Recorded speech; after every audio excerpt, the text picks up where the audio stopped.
श्री हरि ही। तो कुछ बड़े छोटे यूट्यूबर्स के जो बिजनेसेस है वो आजकल आचार्यों को बदनाम करके चलते हैं। आचार्यों का नाम खराब करके ये अपने चैनल के सब्सक्राइबर्स बढ़ाते हैं। तो ऐसे ही कुछ लोगों ने श्रीपाद मध्वाचार्य पर कुछ उल्टे सीधे एलिगेशंस दिए हैं जिनका हम लोग खंडन करने वाले हैं इस सीरीज में, जिसका नाम है मध्व द्वेषोद्धार। इसके कई सारे पार्ट्स आएंगे, जिसमें पहले पार्ट में आज हम लोग देखने वाले हैं कि क्या मध्वाचार्य सच में कोई शिव द्वेषी थे, क्या उनको सच में कोई प्रॉब्लम था शिव जी से,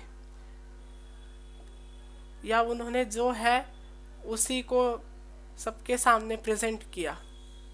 तो आज हम देखने वाले हैं कि क्या है सच और क्या है वो अफवाहें जो इन बड़े बड़े लोगों ने फैलाई है, बड़े बड़े यूट्यूबर्स ने फैलाई है और अपना अपना चैनल बढ़ाया है। खैर, उन लोगों को भी श्रीपाद मध्वाचार्य को धन्यवाद कहना चाहिए कि उनकी वजह से इनका चैनल बढ़ रहा है। तो पहला एलिगेशन है, मध्वाचार्य ने कहा कि शिव जो है वो वायुदेव से इन्फीरियर है, या इस प्रकार से कहना गलत रहेगा।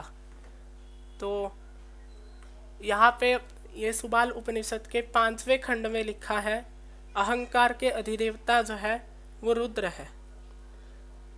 और यहाँ पे प्रश्न उपनिषद का 4.8, यहाँ पे आप देख सकते हो कि यहाँ पर लिखा है कि the prana, the great support and all objects that are supported upon, यानी कि शरीर के अंदर जो भी 24 तत्व माने जाते हैं उन 24 तत्वों के जो मुख्य है वो प्राण है, और अहंकार जो है वो उन 24 तत्वों में से एक है।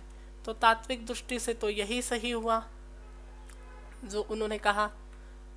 अब नेक्स्ट जो है इन सभी का बहुत फेवरेट कृष्ण यजुर्वेद का श्री रुद्रम, जिसका नमक प्रश्नम अनुवाक 11 कहता है कि रुद्र जो है वो प्राण है जो शरीर की ग्रंथियों में है।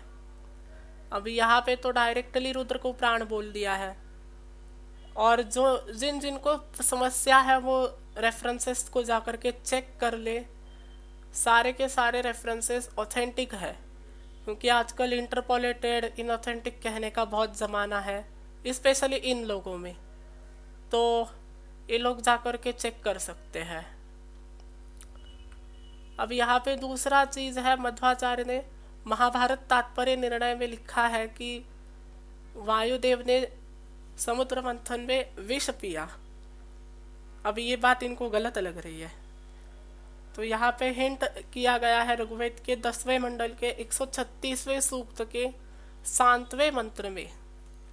यहाँ पे आप देख लीजिए, यहाँ पर लिखा है, Vayu churned for him the inflexible thunder grounded when the radiant sun along with Rudra drank the water with his cup। यहाँ पे क्लियरली लिखा है, यहाँ पर भले ही वाटर लिखा है लेकिन वो जो सूक्त है पूरा उसमें अर्थ वही लेना चाहिए। इनडायरेक्टली यहाँ समुद्र मंथन को ही रेफर कराया जा रहा है। ठीक, अब अगला जो सबसे बड़ा एलिगेशन है कि मध्वाचार्य ने शिव को जीव बोला, ये टोटली गलत है। या ये सिर्फ मध्वाचार्य ने नहीं, बल्कि ये तो श्रीपाद रामानुजाचार्य, श्रीपाद वल्लभाचार्य और तमाम वैष्णव आचार्यों ने कहा है, जो कि पांचरात्र आगम के फॉलोअर्स है। तो इसका भी उत्तर हम पांचरात्र आगम से ही देना पसंद करेंगे। तो पांचरात्र आगम जो है वो इंटरपोलेटेड है या वो अवैधिक है, ऐसा भी कहने वाले कुछ कुछ लोग एग्जिस्ट करते हैं आजकल, जो अपने आप को बड़ा ज्ञानी कहते हैं। तो इन सभी लोगों का खंडन जो है वो महाभारत के शांति पर्व के 349वें अध्याय से हो रहा है। यहाँ पे क्लियरली लिखा है, नृपश्रेष्ठ संपूर्ण पांचरात्र के ज्ञाता जो साक्षात भगवान नारायण ही है। यदि वेद शास्त्र और अनुभव के अनुसार विचार किया जाए तो इन सभी ज्ञानों में इनके परम तात्पर्य रूप से भगवान नारायण ही स्थित दिखाई देते हैं। अब यहाँ पे पांचरात्र को तो साक्षात नारायण बोला गया है। उसी अध्याय का 72 श्लोक कहता है, नरेश्वर जो पांचरात्र के ज्ञाता है और उसमें बताए हुए क्रम के अनुसार सेवा परायण हो, अनन्य भाव से भगवान की शरण में प्राप्त है, वे उन भगवान श्री हरि में ही प्रवेश करते हैं। यहाँ पे तो पांचरात्र को सायुज्य का कारण बता दिया कि पांचरात्र को फॉलो करने से श्री हरि का सायुज्य प्राप्त हो जाएगा। बताइए अब, तो पांचरात्र जो है वो 100% ऑथेंटिक है, पांचरात्र पे कोई डाउट नहीं है, और जो लेगा वो जाए नरक। अब पांचरात्र आगम की भारद्वाज संहिता का 5वां अध्याय उसका 18वां श्लोक कहता है, अशुद्धा ब्रह्मरुद्राद्या जीवा विष्णु और विभूतयः। यहाँ पे क्लियरली उनको जीव बोल दिया गया है। अब यहाँ पे जो कमेंटरी है पंडित सरयू प्रसाद मिश्रा जी की, वो भी है, और ओरिजिनल श्लोक का ट्रांसलेशन भी यहाँ पे दिया गया है। अब अगर हम कमेंटरी में देखें तो यहाँ पर लिखा है, पांचरात्र के अनुसार जो अंतर्यामी बताया गया है, यानी कि भगवान विष्णु का वो रूप जो सबके हृदय में स्थित है, तो उनको वर्शिप करने जैसा ब्रह्म रुद्र आदियों को पूजना बताया गया है। यानी कि यहाँ पे क्लियरली लिखा है, चतुर्मुखाद्याराधनम कुदृष्टि मूलम, अर्थात यहाँ पर क्लियरली लिखा है कि कुदृष्टि यानी कि गलत दृष्टि से देखने वाले लोग ही इनको पूछते हैं।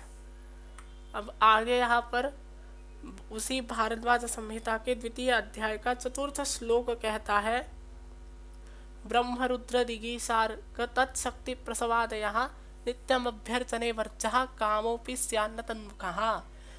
यानी कि जो ये सब जो नाम लिए गए जिनमें रुद्र भी है, ध्यान दीजिए, तो ये सब नित्य अर्चन में वर्ज है। भले ही उनके पास कोई भी आपका काम हो, लेकिन फिर भी उस काम की भावना से भी, यानी कि अमुक एक चीज़ जो है वो ये भगवान कर दे, तो ऐसी भावना से भी इनका पूजन नहीं करना चाहिए, पूरी तरीके से वर्जित बोला गया है, क्योंकि सारे कार्य करने में श्री हरि ही समर्थ है, ये भावना यहाँ पर है। तो अब अगला जो एलिगेशन है कि रुद्रदेव जो है वो ब्रह्मा जी के भ्रूमध्य से निकले, उनके वो क्रोध से निकले, ऐसी बात आती है, तो ये बात झूठ है, ऐसा इनका कहना है।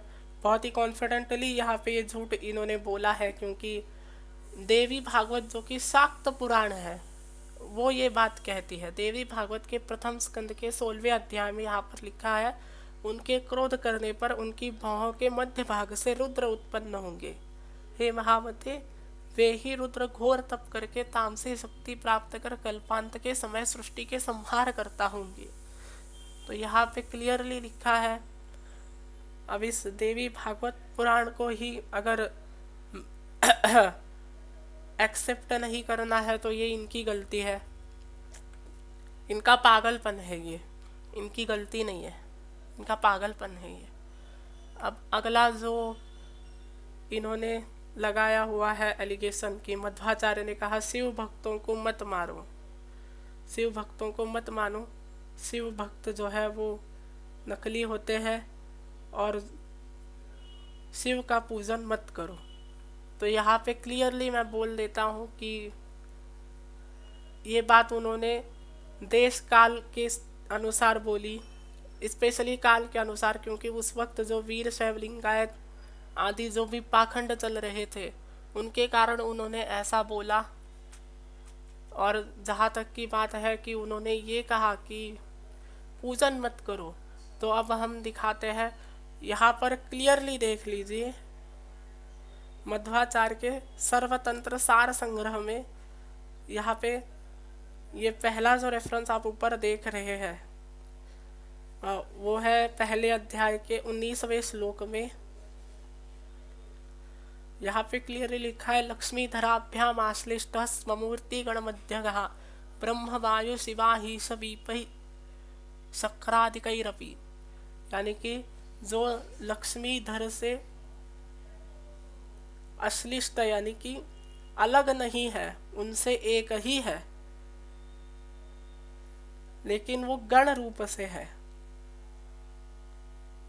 और वो कौन कौन है? तो ब्रह्मा वायु और शिव। हो गया। यहाँ पर नीचे लिखते हैं सेव्य मानोधिकम भक्त्या नित्य निशेष शक्तिमान। यानी कि ये सब भी अधिक भक्ति से यहाँ पर सेव्य है, इनकी सेवा अधिक भक्ति से करनी चाहिए, ये बात बोलते हैं। और साथ में ही उसी सर्वतंत्र सार संग्रह के दूसरे अध्याय के 86 और 87 श्लोक में वो इन सब की पूजा करने की भी बात करते हैं कि इन सबको भी पूजना चाहिए, लेकिन मुख्य तौर पे भगवान विष्णु को ही पूजना चाहिए।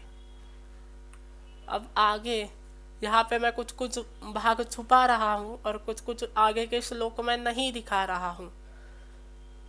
यहाँ पे शिव पंचाक्षर मंत्र की साधना मध्वाचार्य ने दी है सर्वतंत्र सार संग्रह के चौथे अध्याय के 76 से लेकर के 78 श्लोक तक।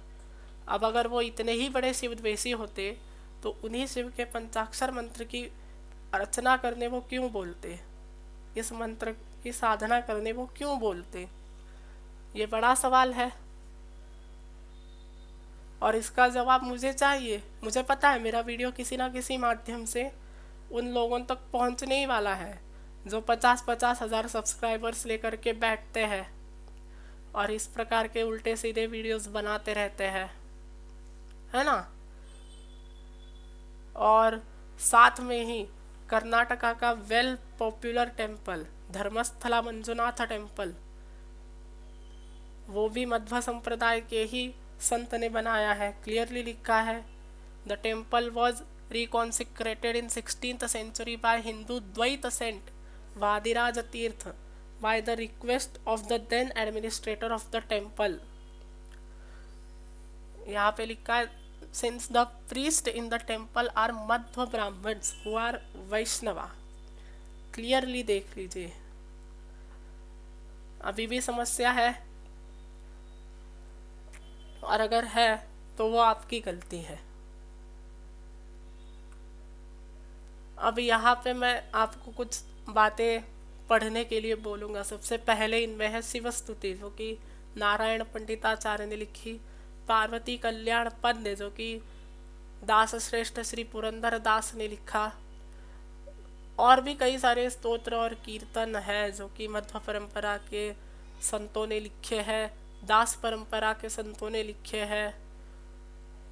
तो उनको भी आप सर्च करके यूट्यूब या किसी भी माध्यम से पढ़िए। और एंड में मैं यही कहना चाहूँगा कि किसी को भी दक्ष या शिशुपाल कहना आपके हाथ में नहीं है। पहले आप वैसा कुछ बन के दिखाओ कि आप दूसरे को शिशुपाल कहो या आप दूसरे को दक्ष कहो। कलयुग का दक्ष, कलयुग का दक्ष, कलयुग का दक्ष कौन है ये डिसाइड करना पूरी तरीके से भगवान के हाथ में है। तुम लोग कौन हो डिसाइड करने वाले कि कौन कलयुग में दक्ष है और कौन क्या है, कौन क्या है।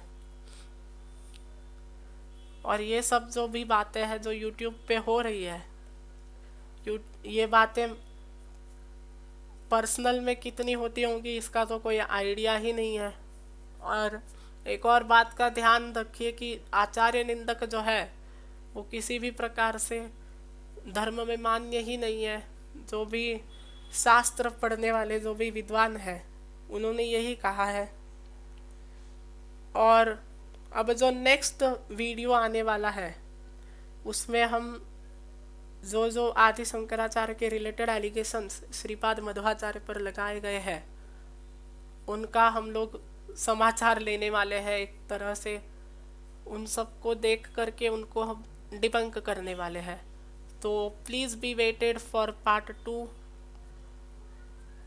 पार्ट 2 में हम ये सब कुछ डिबंक करेंगे कि शंकराचार्य और मध्वाचार्य की जो जो बीच में विवाद है वो फिलॉसफी को लेकर के है, और बाकी जो जो कुछ कुछ बातें हैं जो वैष्णवा पॉइंट ऑफ व्यू से अद्वैत फिलॉसफी की खटकती है, उन बातों पर भी हम थोड़ा विचार करेंगे। तो अगले वीडियो का वेट करते रहिए, चैनल को सब्सक्राइब भी कीजिए तब तक, ताकि अगले वीडियो का पता लगे। श्री कृष्णार्पणमस्तु।